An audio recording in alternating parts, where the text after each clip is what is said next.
आकाशवाणी मुंबई. संदेश नाईक प्रादेशिक बातम्या देत आहे. ठळक बातम्या. सर्व प्रकारच्या पात्र संस्थांकडून कर्ज घेतलेल्या शेतकऱ्यांना कर्जमाफी योजनेचा लाभ दिला जाणार असल्याचं मुख्यमंत्र्यांचं स्पष्टीकरण. घरगुती एलपीजी सिलेंडर 60 रुपयांनी तर व्यावसायिक सिलेंडर 115 रुपयांनी महाग. देशात इंधन तुटवडा नसल्याचं पेट्रोलियम कंपन्यांचं स्पष्टीकरण. अधिकाधिक भारतीय कंपन्यांना फिनलंडमध्ये गुंतवणुकीचं फिनलंडच्या अध्यक्षांचं आवाहन.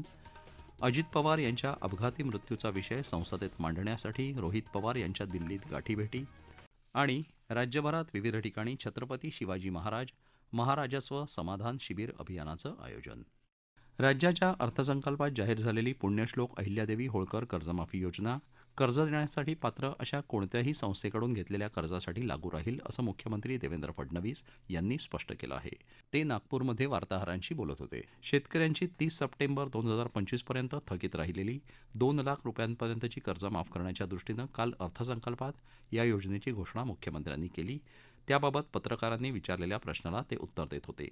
ही कर्जमाफी बँकेला नसून शेतकऱ्यांना आहे.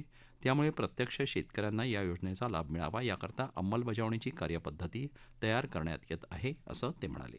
कुठलीही बँक असो, ज्यांना पीक कर्ज द्यायचा अधिकार आहे अशा कोणीही दिलेलं पीक कर्ज हे आम्ही त्या ठिकाणी माफ करणार आहोत. केवळ आमचा प्रयत्न हा आहे, माफी शेतकऱ्याला द्यायची आहे, बँकेला नाही. त्यामुळे शेतकऱ्याला फायदा झाला पाहिजे याकरता त्याच्यावर आम्ही वर्किंग करतो आहोत. एवढंच सांगतो, जुन्या कुठल्याही कर्जमाफीपेक्षा चांगली ही कर्जमाफी असेल. घरगुती एलपीजी गॅस सिलेंडरच्या किमतीत 60 रुपयांनी वाढ झाली आहे. दरवाढीनंतर आता एका सिलेंडरची किंमत दिल्लीमध्ये 913 रुपये, मुंबईत 912 रुपये 50 पैसे, कोलकाता इथं 939 रुपये आणि चेन्नईमध्ये 928 रुपये 50 पैसे इतकी झाली आहे. व्यावसायिक एलपीजी सिलेंडरच्या किमतीत देखील 115 रुपयांनी वाढ करण्यात आली आहे. होर्मुझच्या सामुद्रधुनीतली जलवाहतूक बंद झाल्यामुळे पेट्रोल आणि डिझेलच्या पुरवठ्यात खंड पडल्याच्या समाजमाध्यमांवर प्रसृत झालेल्या बातम्या पूर्णपणे निराधार असून भारताकडे पुरेसे इंधनसाठे आणि पर्यायी पुरवठा स्रोत आहेत असं हिंदुस्थान पेट्रोलियम कंपनीनं स्पष्ट केलं आहे. इंधन पुरवठ्यामधला व्यत्यय किंवा तुटवडा या बातम्या दिशाभूल करणाऱ्या असून नागरिकांनी या अफवांवर विश्वास ठेवू नये तसंच पेट्रोल पंपांवर गर्दी करू नये असं कंपनीनं ट्विट करून सांगितलं आहे. अधिकाधिक भारतीय कंपन्यांनी फिनलंडमध्ये गुंतवणूक करावी असं आवाहन फिनलंडचे अध्यक्ष डॉक्टर अलेक्झांडर स्टुब यांनी आज केलं. मुंबईत दोन्ही देशातल्या उद्योजकांना ते संबोधित करत होते. अमेरिकेच्या अस्थिर व्यापार धोरणामुळे जगात इतरत्र व्यापार करार होत आहेत. इतर देशात गुंतवणूक होत असल्याकडे त्यांनी लक्ष वेधलं. गेल्या काही वर्षात देशातल्या पायाभूत सुविधा रस्त्यांची परिस्थिती सुधारल्याबद्दल त्यांनी आनंद व्यक्त केला. सध्या सुरू असलेलं इराण, इस्रायल आणि अमेरिका युद्ध कधी संपेल याचा अंदाज व्यक्त करायला त्यांनी नकार दिला. याच्या तुलनेत रशिया युक्रेन युद्धाचा अधिक फटका युरोपियन देशांना बसला असल्यानं ते लवकर संपावं अशी अपेक्षा त्यांनी व्यक्त केली. सकाळी त्यांनी मुंबई विद्यापीठात विद्यार्थी आणि इतर मान्यवरांना संबोधित केलं. राज्य सरकारनं फिनलंडच्या 3 कंपन्यांसोबत ससून बंदराच्या नूतनीकरणासाठी आज करार केला. घनकचरा व्यवस्था, प्लास्टिकचा तसंच टाकून दिलेल्या मासेमारींच्या जाळ्यांचा पुनर्वापर या क्षेत्रात फिनलंडच्या कंपन्या काम करणार आहेत. कृत्रिम बुद्धिमत्तेमुळे देशातल्या युवकांच्या नोकऱ्या जाणार हा केवळ एक भ्रम असून भारतानं तो मोडीत काढला आहे असं प्रतिपादन केंद्रीय संरक्षण राज्यमंत्री संजय सेठ यांनी आज पुण्यात व्यक्त केलं. पुणे इन्स्टिट्यूट ऑफ बिझनेस मॅनेजमेंटचा 15वा पदवीदान समारंभ आज पुण्यात केंद्रीय संरक्षण राज्यमंत्री संजय सेठ यांच्या प्रमुख उपस्थितीत पार पडला. त्यावेळी ते बोलत होते. विविध विभागात प्रथम 3 क्रमांक मिळवलेल्या विद्यार्थ्यांचा सत्कार यावेळी सेठ यांच्या हस्ते करण्यात आला. या प्रादेशिक बातम्या आकाशवाणीच्या मुंबई केंद्रावरून देत आहोत. आकाशवाणी मुंबईच्या AIR न्यूज मुंबई या फेसबुक पेजवर तुम्हाला दिवसभर महत्त्वाच्या बातम्या वाचता येतील. राष्ट्रवादी काँग्रेस शरदचंद्र पवार पक्षाचे आमदार रोहित पवार यांनी आज दिल्लीचे माजी मुख्यमंत्री अरविंद केजरीवाल यांची नवी दिल्लीत भेट घेतली. अजित पवार यांच्या विमान अपघातातल्या मृत्यूच्या चौकशीमध्ये मदत करण्याची मागणी केजरीवाल यांच्याकडे केली आहे. हा विषय संसदेत मांडण्यात मदत करण्याचं आश्वासन केजरीवाल यांनी दिल्याचं रोहित पवार यांनी प्रसारमाध्यमांना सांगितलं. रोहित पवार यांनी राजदचे खासदार मनोज कुमार झा यांचीही भेट घेऊन त्यांनाही या अपघाताविषयी माहिती देऊन राज्यसभेत हा विषय मांडण्याची विनंती केली. लातूर जिल्ह्यात कार आणि टेम्पोच्या अपघातात 4 जणांचा मृत्यू झाला आणि दोघे गंभीर जखमी झाले. औसा तुळजापूर राष्ट्रीय महामार्गावर औसा शहराजवळ काल रात्री हा अपघात झाला.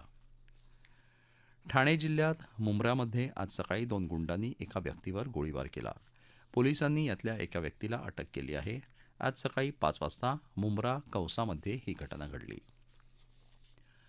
मुंबईतल्या कांदिवली भागात बेकायदेशीर फेरीवाल्यांवर कारवाई करणाऱ्या पालिकेच्या कर्मचाऱ्यांवर हल्ला केल्याप्रकरणी 5 जणांना आज पोलिसांनी ताब्यात घेतलं.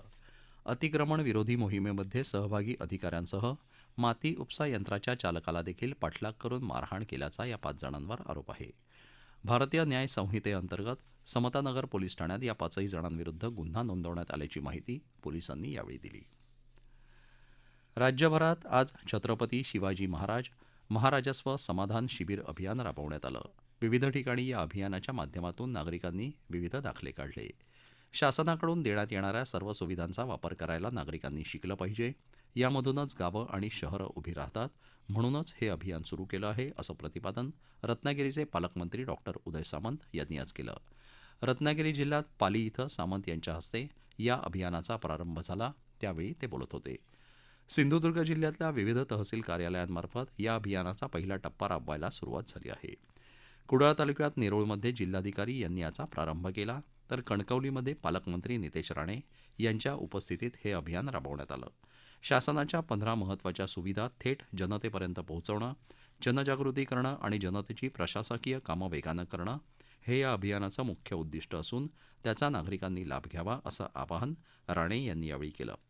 चंद्रपूर जिल्ह्यात महसूल विभागामार्फत हा कार्यक्रम राबवण्यात आला असून जिल्हाधिकारी विनय गौडा जीसी यांच्या उपस्थितीत या अभियानाचा प्रारंभ झाला.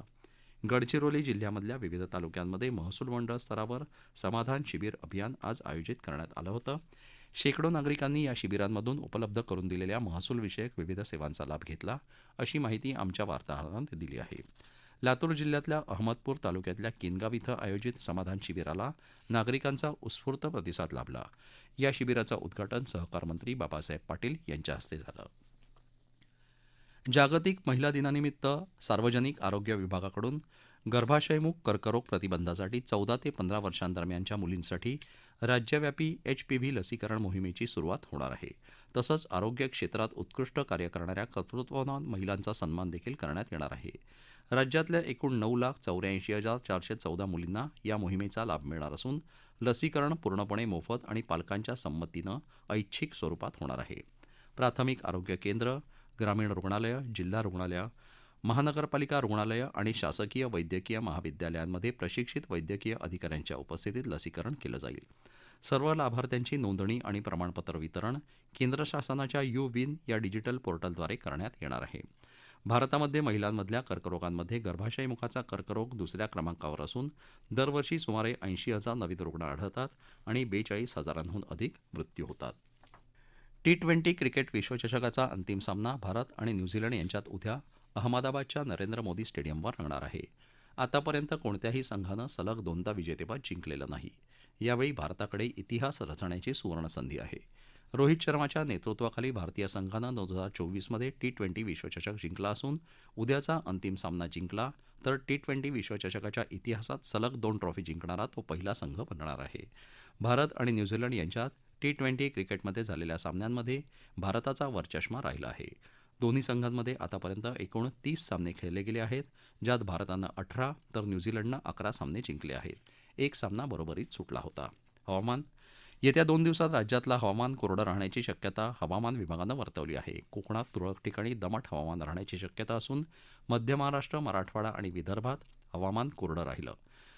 राज्यात सर्वाधिक तापमान अमरावती इथं 40.8 नोंदवण्यात आलं. ठळक बातम्या पुन्हा एकदा. सर्व प्रकारच्या पात्र संस्थांकडून कर्ज घेतलेल्या शेतकऱ्यांना कर्जमाफी योजनेचा लाभ दिला जाणार असल्याचं मुख्यमंत्र्यांचं स्पष्टीकरण. घरगुती LPG सिलेंडर 60 रुपयांनी तर व्यावसायिक सिलेंडर 115 रुपयांनी महाग. देशात इंधन तुटवडा नसल्याचं पेट्रोलियम कंपन्यांचं स्पष्टीकरण. अधिकाधिक भारतीय कंपन्यांना फिनलंडमध्ये गुंतवणुकीचं फिनलंडच्या अध्यक्षांचं आवाहन. अजित पवार यांच्या अपघाती मृत्यूचा विषय संसदेत मांडण्यासाठी रोहित पवार यांच्या दिल्लीत गाठीभेटी. आणि राज्यभरात विविध ठिकाणी छत्रपती शिवाजी महाराज महाराजस्व समाधान शिबिर अभियानाचं आयोजन. याबरोबरच आकाशवाणी मुंबई केंद्रावरचं हे प्रादेशिक बातमीपत्र संपलं. पुन्हा भेटूया रात्री 8:05 आकाशवाणी मुंबईच्या राष्ट्रीय बातमीपत्रात. नमस्कार.